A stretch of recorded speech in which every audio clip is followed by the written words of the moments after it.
Doctor Sambit Patra जी आपको संबोधित करेंगे। बगल में हमारे दिल्ली प्रदेश की प्रवक्ता प्रदेश मंत्री श्री हरीश खुराना जी हैं। मेरा विनम्र निवेदन है माननीय संबित जी से कि आपको संबोधित करें।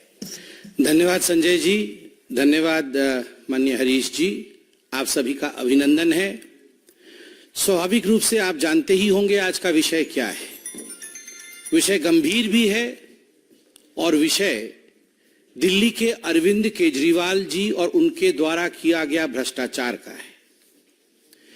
कभी कभी आश्चर्य लगता है कि ऐसे भी लोग होते हैं जो इस प्रकार रंग बदलते हैं। कभी कभी आश्चर्य लगता है कि वो लोग जो कहते थे ये सम्मान होता है, अगर तिल भर का भी आपके अंदर शक है, अगर रत्ती भर का भी आपके अंदर सस्पिशन है, तो समन भेजिए ना, किसने रोका है? आप जांच कराइए ना, किसने रोका है? दूध का दूध पानी कराइए ना। वो लोग जो हर दिन शाम प्रेस कॉन्फ्रेंस करके दूसरों के खिलाफ इल्जाम लगाते थे और ये कहते थे कि आप जांच कराइए और जांच करने के बाद चुनावी मैदान में उतरिए, आज वो लोग समन से भाग रहे हैं। आज वो लोग समन के नाम से डर रहे हैं। आज वो निर्लज बन के दुनिया के सामने मुंह दिखाने लायक नहीं है। और बड़े दुख के साथ कहना पड़ रहा है, टेक्निकलिटी खेल रहे हैं। आज हर फ्रंट में उनका पर्दाफाश किया जाएगा। विगत 6 महीने में लगभग 9 समन। The last 6 months has seen approximately 9 summons being delivered to Mr. Kejriwal. अक्टूबर से लेके मार्च के महीने तक, मगर एक भी समन का सम्मान रखते हुए केजरीवाल जी ने हिंदुस्तान के जो संवैधानिक धारा है, जो संविधान के बनाए हुए ढांचे हैं, ही डिसरेस्पेक्ट्स देम। उनकी मान्यता का सम्मान नहीं करते। ये जांच एजेंसियां कोई पॉलिटिकल पार्टीज नहीं बनाती है। ये जांच एजेंसियां एविडेंस के आधार पर काम करती है। और एक बात बड़ा स्पष्ट कर दूं, इससे पहले कि मैं दस्तावेज यहां प्रस्तुत करूं, जब कातिल कत्ल करता है ना, वो कितना भी होशियार कातिल क्यों ना हो, खून के धब्बे कहीं ना कहीं छुट जाते हैं और अंततोगत्वा कानून कातिल तक पहुंचता ही है। कत्ल किया है केजरीवाल जी ने हजारों करोड़ों लोगों के विश्वास का। कत्ल किया है केजरीवाल जी ने सच्चाई का। कत्ल किया है केजरीवाल जी ने विकास का। और उसके एविडेंसेस, उन खून के धब्बों के छींट चारों ओर फैले हुए हैं और तभी उन्हें समन दिया जा रहा है। उन छींट के कुछ धब्बे आज हम आपको यहां दिखाएंगे। उनके झूठ के पुलिंदे आपके सामने आज हम खोलेंगे। आप जान के आश्चर्यचकित हो जाएंगे, 9 समन 18 बहाने। 9 समन 18 बहाने। आप याद करिए, जब पहला समन आया था तो बहाना क्या था? दिवाली है। जब दूसरा समन आया तो बहाना क्या था? गवर्नेंस महत्वपूर्ण है। तीसरा समन आया था तो बहाना क्या था? मैं विपश्यना करने गया हूं। चौथा समन आया तो बहाना क्या था? असेंबली चल रही है। 5वां समन आया तो बहाना क्या था?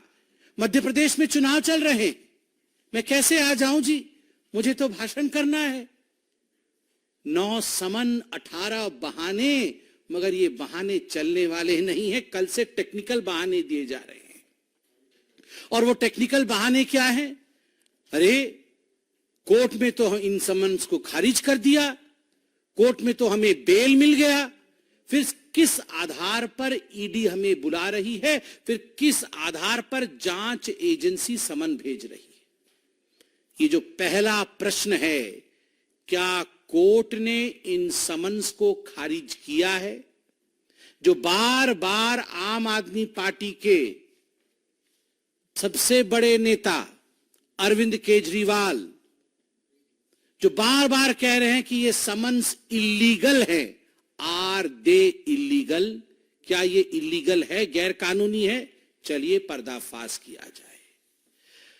यह दस्तावेज है। दस्तावेज क्या कहती है, क्या दस्तावेज है?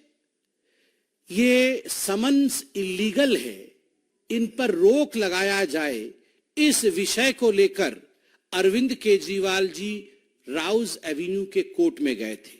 In the court of miss Divya Malhotra, ACMM 01, Rouse Avenue, district courts, new Delhi. ये पहला डिस्प्ले मैं आपके सामने कर रहा हूं। उसमें क्या लिखा गया है? उसमें लिखा गया है, ये 7 फरवरी 2024 का है। स्पष्ट रूप से उसमें शुरू होता है, this is a complaint filed under section 200 of the Code of Criminal Procedure 1973, by way of this order, I shall decide whether there is sufficient material for taking cognizance of the offense under section 174 of the Indian Penal Code 1860 and the grounds for proceeding against the proposed accused mister Arvind Kejriwal. Court में क्या कहा गया?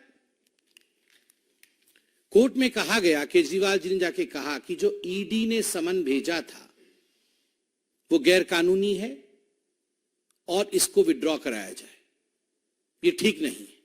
तो court में जज साहिबा क्या कहती है कि ये जो कंप्लेंट आया है, कंप्लेंट क्या आया है कि गैर कानूनी है, विड्रॉ किया जाए। मैं इस पे अभी दस्तावेजों के आधार पर स्टडी करके अपना जजमेंट दूंगी। और सेक्शन 174 क्या होता है? सेक्शन 174 होता है कि यदि कोई जांच एजेंसी आपको समन करे और आप उस समन का सम्मान न करे तो आपके ऊपर कानूनी कार्यवाही हो सकती है। यह सेक्शन 174 है। तो केजरीवाल जी ने कहा मेरे पे कोई कार्यवाही नहीं होनी चाहिए जी, क्योंकि मैं तो राजा हरिश्चंद्र जी हूं और मैं तो कोई गलती कर ही नहीं सकता हूं, और इसलिए ये सब फर्जी बातें हैं। मगर यहां एक्यूज्ड के नाम से जज साहिबा ने उन्हें संबोधित किया और कंक्लूजन में जब जजमेंट दिया, मैं वो पन्ना आपको दिखा रहा हूं और पढ़ के सुना रहा हूं। क्या कहा गया कंक्लूजन में?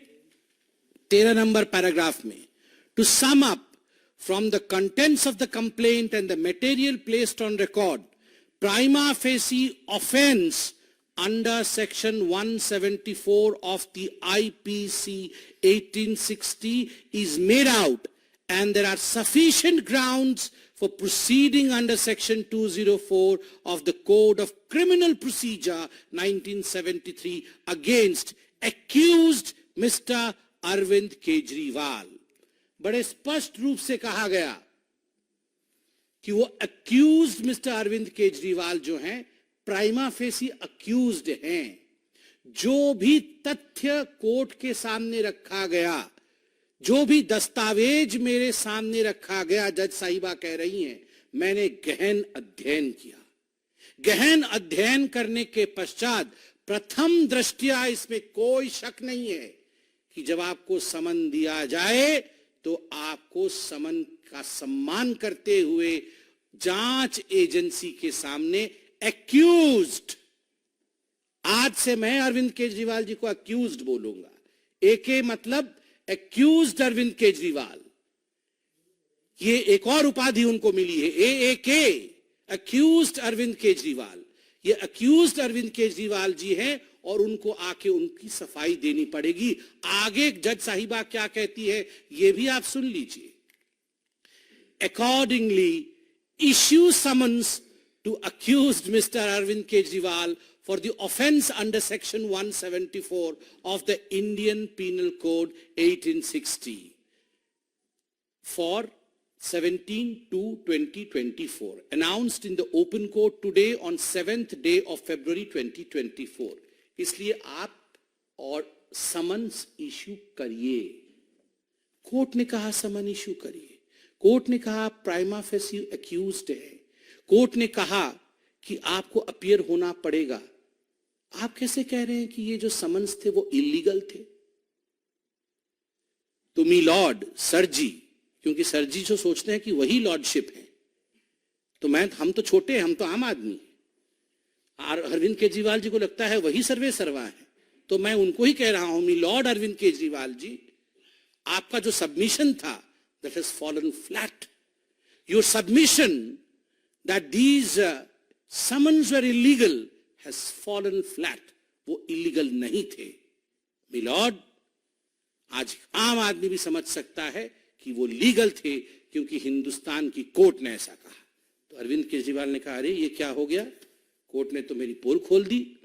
तो तुरंत भागे, कहां गए, फिर कोर्ट चले गए कि रिव्यू करिए। मैं तो बहुत बड़ा सत्यवादी पुरुष हूं, मेरे से बड़ा तो सत्यवादी कोई है नहीं, मैं तो भ्रष्टाचार कर ही नहीं सकता, इसलिए आप इसको रिव्यू कर दीजिए, ये जजमेंट ठीक नहीं। तो कहां गए, फिर से कोर्ट में गए और कोर्ट में जाके उन्होंने केस फाइल किया। Revision petition against the order dated 7/3/2024, जो ऑर्डर मैंने पढ़ा, is stated to have been filed by the accused.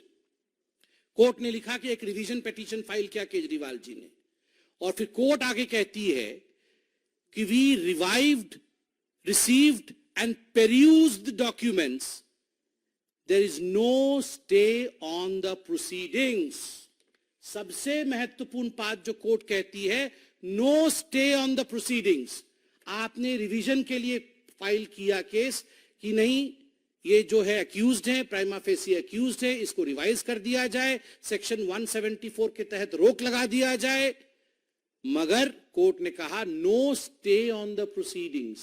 कोई स्टे नहीं है जी, आप अपने आप को सेल्फ सेटिस्फाई कर सकते हो, सेल्फ अटेस्ट कर सकते हो कि मैं सबसे बड़ा सत्यवादी व्यक्ति हूं, किंतु आपको स्टे नहीं मिलता है, आपको आगे जाना पड़ेगा। आगे कोर्ट क्या कहती है, कोर्ट कहती है offence under the section 174 IPC being bailable, accused is admitted to bail upon furnishing of personal bond in the sum of rupees 15,000 with one surety of the like amount। Court कहती है कि आपके stay को हम proceed नहीं, उसको रोक नहीं सकते, कोई स्टे नहीं होगा उसके ऊपर, मगर हां जो समन आपको सरकार दे रही है, एजेंसी दे रही है, आप संविधान रूप से उसमें जाना चाहिए, नहीं जा रहे हैं, उसमें संवैधानिक प्राविधान के अनुसार गिरफ्तारी भी हो सकती है, किंतु हम उसमें, वो बेलेबल है, हम उसमें आपको बेल देते हैं। तो 15,000 के मुचलके पे बाहर है अरविंद केजरीवाल, और उस पे ऐसी मूछे ताव मार रहे हैं जैसे पता नहीं क्या कर दिया। वो तो ऐसे ऐसे मूछे करके कल से बता रहे हैं कि देखो जी मैं तो बेल पे बाहर हूं, मैं तो बेल मिल गया है, मुझे बेल मिल गया है। मतलब जिसको बेल मिल गया है वो कातिल नहीं है, जिसको बेल मिल गया है उसने भ्रष्टाचार नहीं किया। मतलब कुछ तो गड़बड़ी थी ना, जो बेल लेने की नौबत आई। अगर आप दूध के धुले होते, पाक साफ होते, तो बेल की आवश्यकता क्या पड़ती। अरविंद जी आज आप उसी लीग में खड़े हो गए हो जिस लीग में सोनिया, राहुल और रॉबर्ट वाड्रा खड़े हैं। ये भी तो मुचलके पे बाहर है, कोई 15,000 के मुचलके पे, कोई 30,000 के मुचलके पे, कोई 50,000 के मुचलके पे। सोनिया जी ने 5,000 करोड़ रुपए का नेशनल हेराल्ड में गबन किया, आज मुचलके पे बाहर है। चिदम्बरम जी आज मुचलके पे बाहर है। तो बेल पे बाहर होना कोई मेरिट नहीं है, ये डीमेरिट है। आपको बेल मिला है, आपको राहत नहीं मिली है, तो बेल को राहत के रूप में प्रस्तुत मत करिए। प्रेस कॉन्फ्रेंस लंबा हो जाएगा अगर प्रस्तुत करते चले जाएंगे, मगर फिर भी मुझे लगता है 2 विषयों की यहां सफाई त्वरित गति से करनी चाहिए। कल बता रहे थे ये दिल्ली जल बोर्ड वाला विषय क्या है जी, इस पे कहां से समन आ गया, किसी को कुछ पता नहीं है। ये पब्लिक डॉक्यूमेंट है। दिल्ली जल बोर्ड के ऊपर जो घोर भ्रष्टाचार हुआ है उस पे एफआईआर हुई है। एफआईआर के प्रति पब्लिकली अवेलेबल है। उसमें जो कंप्लेंट्स है, कंप्लेनेंट्स का विषय आप यहां सारा लेखा जोखा है, सब आप देख सकते हैं, पब्लिकली अवेलेबल है जी। इसके लिए मुझे प्रेस कॉन्फ्रेंस करने की आवश्यकता ही नहीं है जी। कृपया इसके बाद एक बार पढ़ लीजिएगा। कौन कहता है किसी को कुछ पता नहीं है? शुतुरमुर्ग यदि बालू के अंदर अपने सर को मढ़ लेता है, उसका अर्थ ये नहीं होता है तूफान नहीं आ रहा है। तूफान तो आ रहा है। भ्रष्टाचार आपने किया है तो तूफान तो आएगा ही। दूसरा, के कविता का विषय है। के कविता मैडम अरेस्ट हुई। अरेस्ट होने के पश्चात उनको इंट्रोगेशन के लिए भेजा गया है। क्या स्टेटमेंट ईडी ने दिया है, मैं वो 4-5 लाइन पढ़ देता हूं अरविंद केजरीवाल जी के संज्ञान के लिए। अरविंद जी, ईडी कहती है, ED investigation revealed that Mrs. K. Kavita along with others conspired with the top leaders of Aam Aadmi Party including Arvind Kejriwal and Manish Sisodiya for getting favors in the Delhi excise policy formulation and implementation. In exchange of these favors, she was involved in paying rupees 100 crore to the leaders of Aam Aadmi Party. By the act of corruption and conspiracy in the formulation and implementation of Delhi excise policy 21-22, a continuous stream of illegal funds in the form of kickback from the wholesalers was generated for AAP. Further, Srimati K. Kavita and her associates were to recover the proceeds of the crime paid in advance to Aam Aadmi Party and to further generate profits or proceeds of crime from the entire conspiracy. ये आप सबके सामने है, आपने देखा होगा। आप सोच के देखिए, ये जो साउथ ग्रुप कोट अनकोट आपको पता ही है, एक कंपनी है, कई लोग इसमें हैं। के कविता इसमें एक किंगपिन थी। के कविता के साथ अरविंद केजरीवाल की मीटिंग हुई कि नहीं हुई?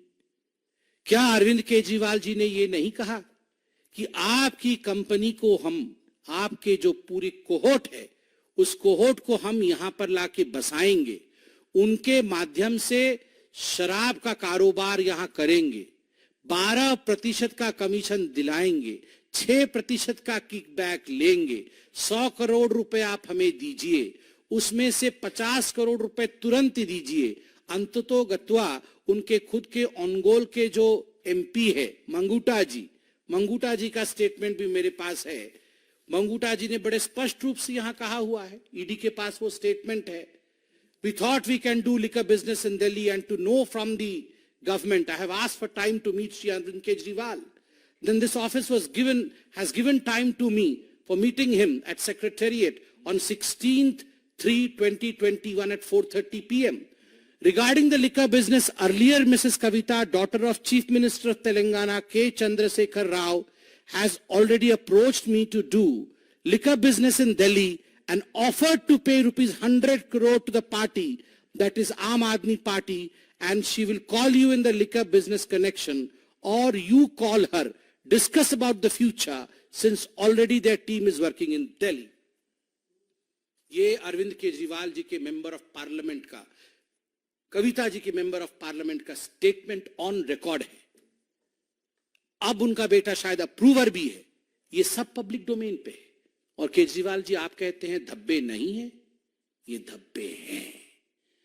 आपने विश्वास का कत्ल किया है।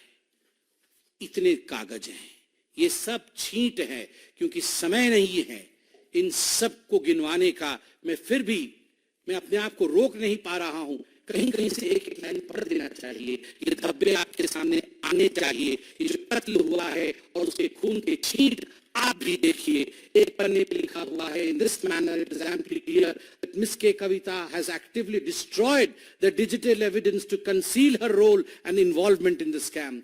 एक धब्बे में ये भी लिखा हुआ है, statement of one staff of arrestee Mrs. K. Kavita dated 8/8/2023 reveals that he collected two heavy bags containing cash from Sri Dinesh Arora's office on Sri Abhishek Boinpalli's directions and delivered it to Sri Vinod Chauhan. आप जानते हैं नारायणा में विनोद चौहान कौन है। उसके बाद kickbacks to the government functionaries to gain illegal benefit in the excise policy was paid to the amount of rupees 100 crores to AAP leaders. आप देखते जाइए, हर पन्ना कुछ कहता है, हर पन्ना कुछ कहता है, हर पन्ने में दास्ता बयां है। इस पन्ने में क्या है? इस पन्ने में है कि के कविता had discussed opportunities in the Delhi liquor business with AAP leaders. As a result, K. Kavita got stakes in the business of Indo spirits and made Sri Arun Pillai represent her in the business on her behalf. Delhi में अरुण पिल्लई उनको represent कर रहे थे. इस पन्ने में है कि अरुण पिल्लई 32.5% के पार्टनर थे, एक दूसरे को हेल्प कर रहे थे. इस सारे पन्नों में excise policy was formulated with 12% profit margin for L1 wholesaler. Out of this 12%, 6% profit was earmarked as kickback to be given to Aam Aadmi Party. Arvind Kejriwal ji का नाम भी आता है. एक फोन है, विजय नायर. आप जानते हैं विजय नायर को, बहुत बार विजय नायर के बारे में चर्चा हो चुकी है. विजय नायर अरविंद केजरीवाल जी के हेंचमैन हैं, खास व्यक्ति हैं. बातचीत भी आप लोगों ने दिखाया है. विजय नायर एक व्हाट्सएप चैट भेजते हैं. उस व्हाट्सएप चैट में यह है व्हाट्सएप चैट की प्रति, जिसमें लिखा है वी नीड्स मनी. वी कहां तो हम वी को विक्ट्री सोचते थे, कहां तो इन्होंने वी का भी वी नीड मनी. आप बताइए, ये हालत आज अरविंद केजरीवाल जी ने किया है. कुछ संजय जी ने लिख के दिया है, कत्ल करे हो कि करामात करे हो. उनको तो लगता है उन्होंने करामात किया है. देखिए, दिल्ली की जनता, हिंदुस्तान की जनता, जनता जनार्दन होती है, आंखों से पढ़ लेती है गारंटी किसके पास है और भ्रष्टाचार किसके पास है. जो लोग कभी ऑटो में लटक के आते थे, वो लोग आज करोड़ों खरब रुपए कमा रहे हैं. लूटा है हमें, समन से दूर भाग रहे हैं. भागिए. कहावत है ना, कानून के हाथ लंबे होते हैं, बहुत लंबे होते हैं. केजरीवाल जी, आप कहां भागिएगा, कानून के हाथ आप तक जरूर पहुंचेंगे. बहुत बहुत धन्यवाद. कोई question? Shailendra DD.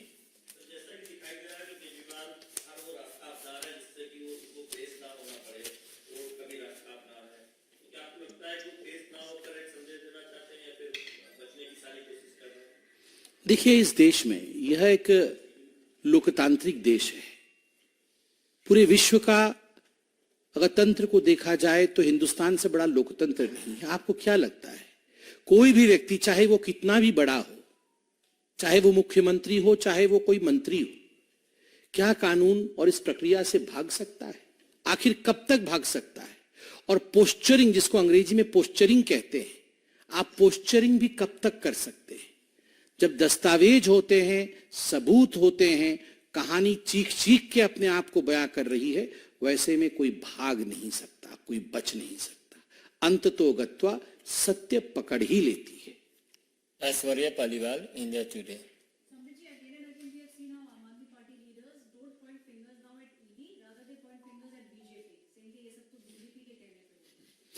Sometimes I pity the fingers of Aam Aadmi Party, you know. I don't know how many directions the fingers of Aam Aadmi Party have changed. Initially, you remember, the fingers were pointing to Lalu Prasad Yadav. The finger was pointing to Sonia Gandhi. The finger was pointing that Mr. Vadra is the most corrupt man. The finger pointed towards Rahul Gandhi as the most corrupt person on this earth. And then they shook hands and all the fingers came together. So as far as the finger of Aam Aadmi Party is concerned, I would rather talk about finger fry, not the fingers. Hindi एक second इस विषय को हिंदी में. देखिए, madam ने हमसे पूछा कि ये जो उंगली आम आदमी पार्टी की है, वो बीजेपी के दिशा में इंगित कर रही है कि कहीं ना कहीं ये दास्ता जो समन्स का है, वो बीजेपी करवा रही है. मुझे शिकवा किसी से नहीं है, गिला और शिकवा है और दया है तो मुझे आम आदमी पार्टी के नेता की उस उंगली पे है. क्या क्या खेल करवा रही है आम आदमी पार्टी के मस्तिष्क, अपने उस उंगली से सोचिए जरा. वही उंगली जो पहले उठती थी सोनिया गांधी जी की तरफ कहते हुए कि ये सबसे भ्रष्ट है, वही उंगली आम आदमी पार्टी की जो उठती थी लालू प्रसाद यादव को सबसे भ्रष्ट कहते हुए, वही उंगली जो रॉबर्ट वाड्रा को कहती थी कि ये सबसे भ्रष्ट है, वही उंगली जो दूसरों की तरफ उठती थी, वो उंगली आज उनके साथ हाथ मिला रही है. और आज वो उंगली क्रेडिबिलिटी की उंगली नहीं है, जनता अपनी उंगली का कमाल दिखाएगी जब एक उंगली से बटन दबाएगी और कमल को जिताएगी। नीलू रंजन, दैनिक जागरण।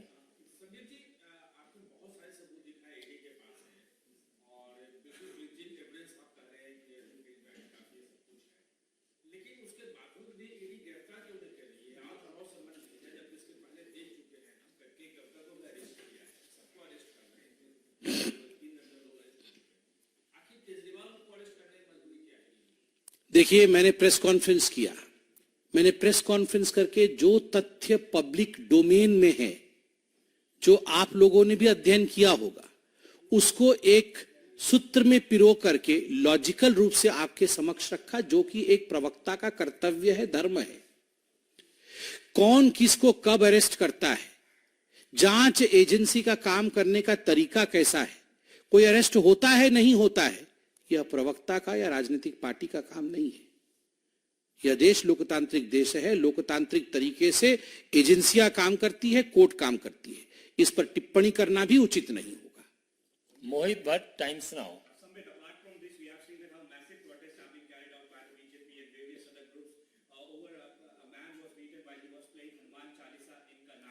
प्लीज, अभी ये विषय अलग है। इस विषय से संदर्भित कोई विषय हो तो।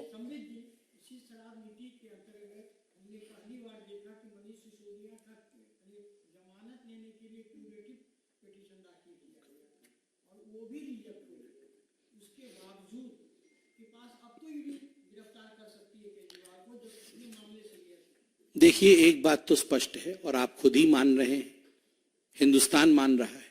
आप याद करिए, इसी प्रकार का 225, इसी प्रकार का द्वंद्व जब मनीष सिसोदिया जी गिरफ्तार हुए थे या मनीष सिसोदिया जी पे केस चल रहा था, अभी भी चल रहा है, तो आम आदमी पार्टी ने उन्हें भी पाक साफ कहा था। उससे पहले सत्येंद्र जैन के ऊपर भी इसी प्रकार की कहानी चल रही थी कि वो तो बिल्कुल सच्चे व्यक्ति हैं जी, हमने उनको गलत तरीके से जांच एजेंसियों का इस्तेमाल कराते हुए गिरफ्तार कराया। मगर नतीजा आपके सामने है, सुप्रीम कोर्ट तक विषय गया और आज दोनों नेता जेल के अंदर हैं, संजय सिंह भी जेल के अंदर है। यह दिखाता है स्पष्ट रूप से कि आम आदमी पार्टी के पास तथ्य नहीं होता। जहां तक गिरफ्तारी इत्यादि का विषय है, इस पर किसी पॉलिटिकल पार्टी के प्रवक्ता का टिप्पणी करना उचित नहीं है और यह हमारे परिसीमन से बाहर है। किस प्रकार से ईडी काम करती है, किस समय वो समन भेजती है, कौन गिरफ्तार होता है, कौन नहीं होता है, यह परिसीमन हमारा नहीं है, यह उनकी परिधि है। That lies within the boundary of the agencies which are investigating. यह प्रश्न आप तो वहां भी जा सकते हैं, आप तो हर जगह उपस्थित हैं, आप उनसे पूछिएगा, वो उत्तर देंगे। बहुत बहुत धन्यवाद।